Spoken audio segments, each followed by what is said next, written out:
welcome to today's presentation on how to create a preference sheet for BCom Honors courses.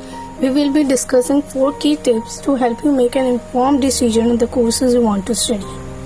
So the first tip is to research the courses available to you. Take the time to look into the different course offerings and decide which one you are interested in. Make sure to look into the curriculum of each course as well as any prerequisites that may be required. So the second tip is to create a list of the courses you are most interested in taking. This will help you prioritize which courses you should focus your energy on when selecting your preference sheet. So the third tip is to talk to your peers and mentors about their experience with the different courses.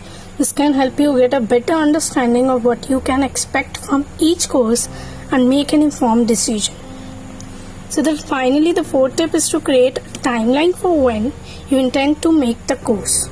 This will help you to stay organized and on your track with your studies. We hope these tips have been helpful in your guiding your decisions making process and creating your preference sheet for BCom Honors courses. Thank you for your time and good luck in your studies.